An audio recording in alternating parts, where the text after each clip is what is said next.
Hello দর্শক বন্ধুরা, চলে এসেছি আমি আমার দার্জিলিং ভ্রমণের সেকেন্ড পার্ট নিয়ে, যেখানে আমি অনেক কিছু আপনাদের দেখাবো। তাহলে শুরু করছি, দেখতে থাকুন। Good morning. আজকে হলো ডে সেকেন্ড। আজকে আমরা যাবো দার্জিলিংয়ে, বাট ফার্স্ট আমার রুম থেকে আমি ভিউটা দেখিয়ে দিই। কি সুন্দর ভিউ।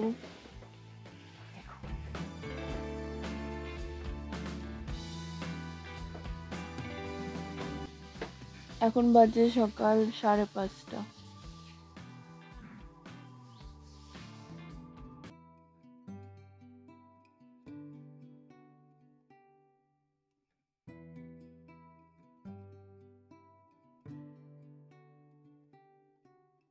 সকাল সকাল ফ্রেশ হয়ে চলে আসলাম একটু বাইরে।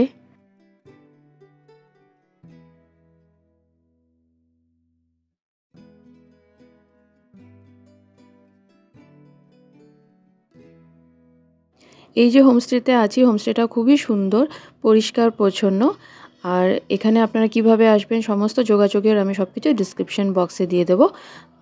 আর আপনারা একটু কথা বলে নেবেন। তাহলে চলুন পুরোটা ঘুরে দেখাই। সব অর্গানিক জিনিস হয় এখানে। অরেঞ্জ সাইড সিড, বাহ, ভালো লাগছে, লাল লাল।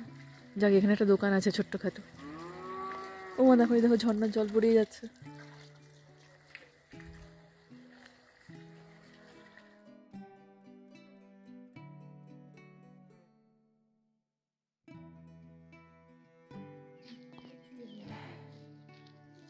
এগুলো সব অরেঞ্জ গাছ। অরেঞ্জগুলো তুলে নিয়েছি, একটু একটু আছে, একটা দুটো করে আছে। এটা আমরা হোমস্টের বাইরের দিকটা, আর জাস্ট ভিউটা দেখো।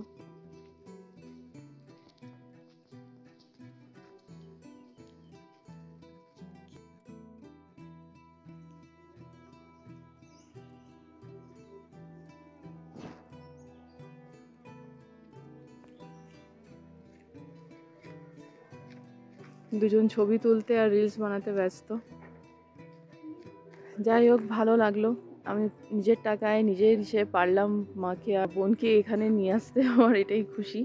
ওরা চেয়েছিল, দার্জিলিং দেখেনি কোনোদিনও, চিটং পাহাড় দেখেনি কোনোদিনও। আমি ভাবলাম ঠিক আছে, আমি নিয়ে যাব। আমি ছাড়া তো আর কেউ নিয়ে যাবার নেই। অনেকজন বলে আমি টাকা নষ্ট করি, আমি টাকা সেভিং করি না, সব ঘুরে ঘুরে উড়িয়ে দিই।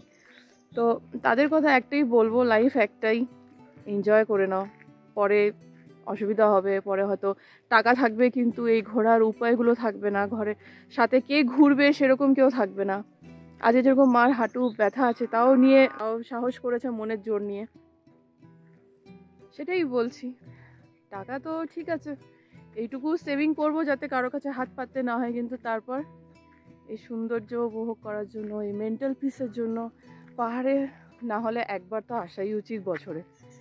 তো যাই হোক, অনেক কথা হয়ে গেল। এটা হলো আমাদের হোমস্টের দিকে যাওয়ার রাস্তা। খুব ভালো এখানে, মানে খাওয়া দাওয়াটাও দেখলাম রাত্রবেলা, খুব সুন্দর। আর এদের পুরো অরেঞ্জ গার্ডেন রয়েছে। অরেঞ্জগুলো যেহেতু তুলে নিয়েছে, আবার হয়েছে ছোট ছোট, আর আমরা একটু লেট হয়ে গেছি। এটা হলো পুরো গ্রাম অঞ্চল, আর এরা তো সাথে থাকবেই, কোনো পাহাড়ে এরা না থাকলে হয় না। এরকম একটা ছোট্ট বাড়ি হবে পাহাড়ের মাঝে, স্বপ্নটা স্বপ্নই থেকে গেল। আমি কথা বলছি, মুখ থেকে ধোঁয়া বেরোচ্ছে।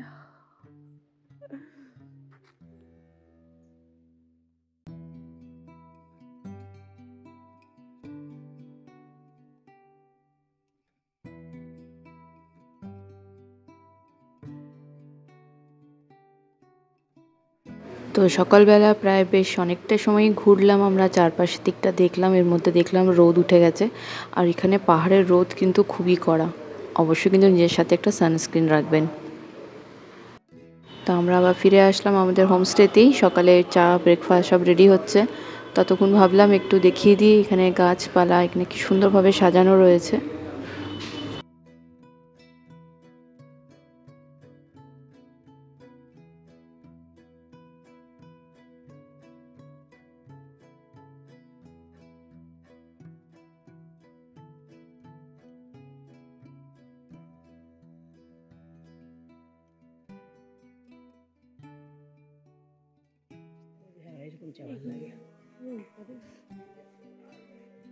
কই গেল? নিচে বসে দেখছে।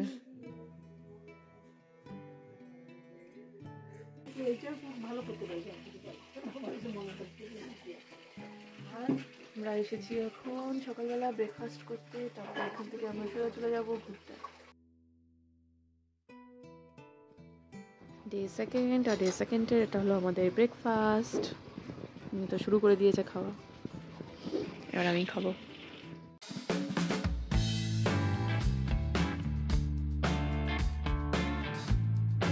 তো গাইজ এবার আমরা বেরিয়ে পড়লাম ঘোরার জন্য। প্রথমে আমরা যাচ্ছি একটা পার্কে, তারপর যাব বাতাসিয়া লুপ, অনেক কিছু। কিন্তু তার আগে যেই ব্রিজটা হয়ে যেতে হয় এটা হলো যোগীঘাট ব্রিজ।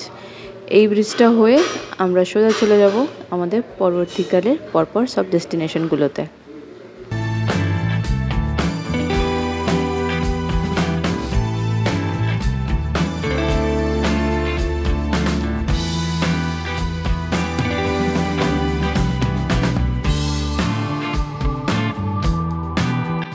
এটা হলো মাংপু রোড, এখানে রবীন্দ্র ভবনও রয়েছে, সেটাও আমরা যাব, তবে আজকে না।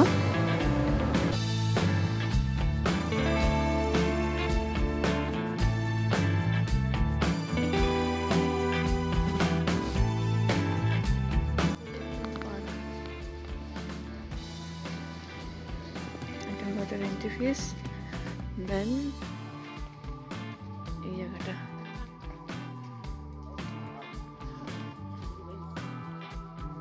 ও অনেকটা এরিয়া নিয়ে।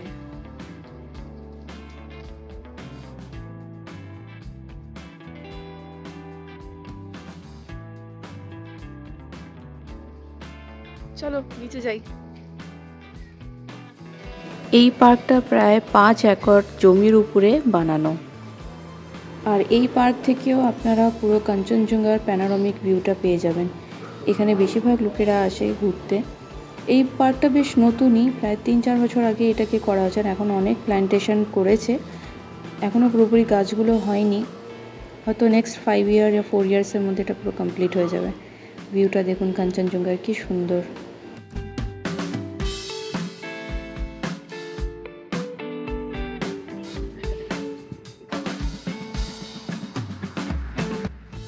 মেঘ আর বৃষ্টি আমাদের পিছা ছাড়বে না। শীত আছে।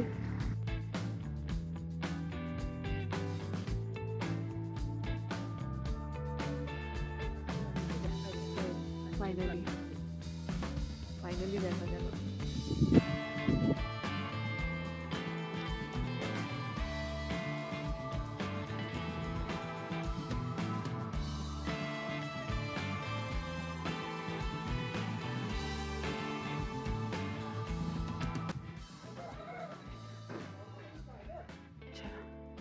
পুরো মেঘ।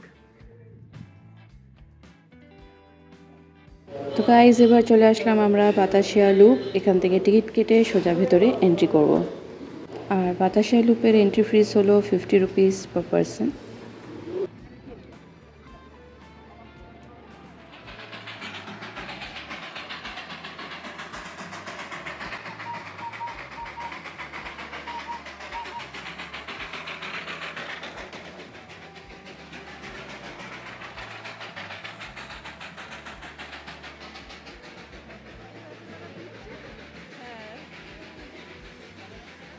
দার্জিলিংয়ের মেন শহর থেকে প্রায় 5 কিলোমিটার দূরে এই বাতাসিয়া লুপ, যার মাঝখানে রয়েছে একটা গোর্খা ওয়ার মেমোরিয়ালও।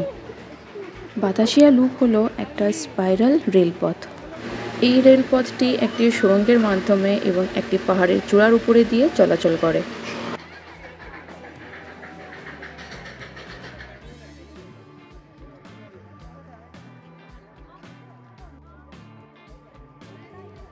এটা হলো বাতাসিয়া লুপ।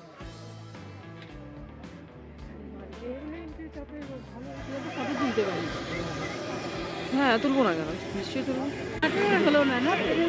আরে এমন ওগুলো সব এসে পড়েছে।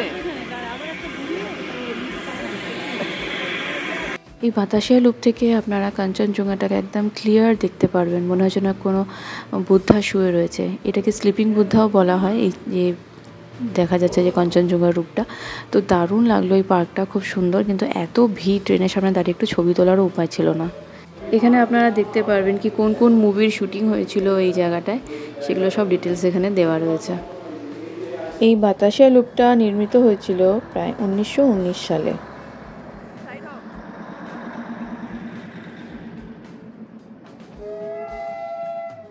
এই টয় ট্রেনগুলো দার্জিলিং স্টেশন থেকে ছাড়ে, ওখান থেকে আপনারা টিকিট কালেক্ট করতে পারেন। 1600 টাকা, 1000 টাকা, আলাদা আলাদা মানে ইঞ্জিনের আলাদা আলাদা চার্জেস রয়েছে। এখান থেকে বেরিয়ে এবার আমরা চলে যাচ্ছি আমাদের নেক্সট ডেস্টিনেশন।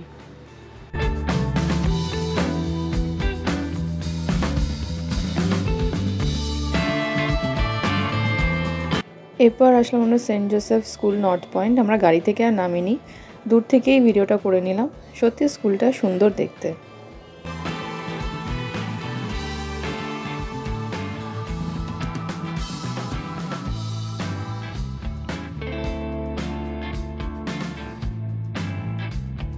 দার্জিলিং ঘুরতে আসবো আর জু যাব না, এ কি কখনো হয়? তো চলে আসলাম জু দেখতে। এখানে জুয়ের সাথে সাথে রয়েছে HMI আর একটা বেঙ্গল মিউজিয়ামও।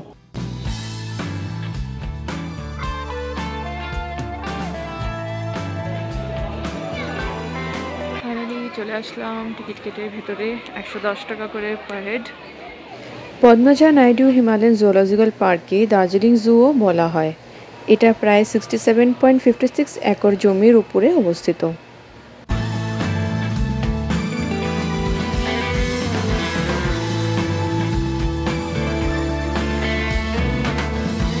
এই জুটা 1958-এ খোলা হয়েছিল। এটাকে largest high altitude zoo in ইন্ডিয়াও বলা হয়। এখানে মেইনলি সবাইরা স্নো লিওপার্ড, রেড পান্ডা আর হিমালয়ান ওলফ দেখতে আসে।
তো জুটা দেখার পর এর ভেতরেই রয়েছে HMI মানে হিমালয় মাউন্টেনিয়ারিং ইনস্টিটিউট। যেহেতু এটা ইনস্টিটিউট, তো এখানে ভর্তি হয় স্টুডেন্টসরা শেখার জন্য কীভাবে ওরা মাউন্টেনিং করবে। আর এই ইনস্টিটিউটটার ভেতরে মানে মিউজিয়াম রয়েছে। মিউজিয়ামটার ভেতরে অ্যালাউ ছিল না ভিডিওগ্রাফি আর ছবি তোলা, বাট আমি লুকিয়ে একটু করেছি আপনাদের দেখাবো বলে।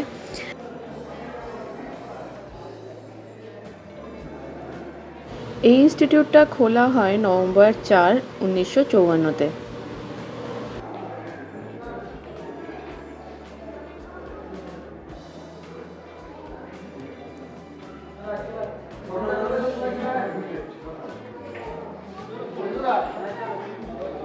আর এই ইনস্টিটিউটটাতে লিড তেনজিং নরগে শেপরা আর স্যার এডমন্ড হিলারির দ্বারা ব্যবহার করা অনেক জিনিস আছে। এনারা প্রথম এভারেস্ট বিজয়ী ছিলেন। মিউজিয়ামটা বেশ অনেক বড়, অনেক কিছুর ভেতরে রয়েছে, আর সেগুলো সমস্ত কিছু ভিডিও করা সম্ভব ছিল না, তো আমি আর বেশি ভিডিও করিনি, শুধু এইটুকুই ভিডিও করলাম আপনাদের দেখানোর জন্য।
তারপর আসলাম এই মিউজিয়ামটা দেখতে। এর ভেতরেও অনেক কিছু রয়েছে দেখার, তো ওগুলো দেখে আমি চলে আসলাম, কেন ভিডিওগ্রাফি অ্যালাউ ছিল না, তো ভিডিওগ্রাফি আর করা হয়নি।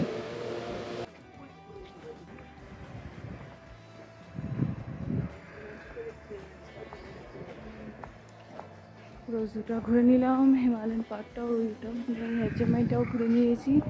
এবার চলে যাবো পিস পকোড়া খেতে। আমাদের আরেকটা রয়েছে স্পট, বাট আগে আমরা একটা কিছু খেয়ে নেব। তো খাওয়ার জন্য আমরা একটা রেস্টুরেন্টে আসলাম, যেখান থেকে কাঞ্চনজঙ্ঘা দেখা যাচ্ছে।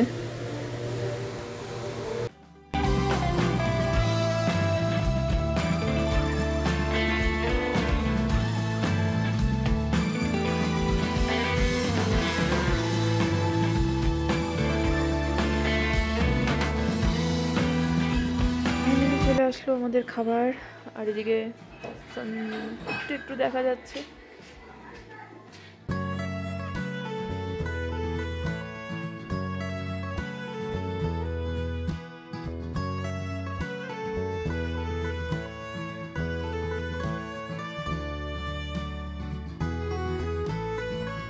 দার্জিলিংয়ের পিস পাগোডা হলো শান্তির পাগোডাগুলির মধ্যে একটি, যা সকল জাতি ও ধর্মের মানুষকে বিশ্ব শান্তির সন্ধানে একাবদ্ধ করার লক্ষ্যে তৈরি করা হয়েছিল। এটি জাপানের একজন বৌদ্ধ ধর্মের প্রতিষ্ঠাতা নিচিতাৎসু ফুজির নির্দেশনায় নির্মিত হয়েছিল।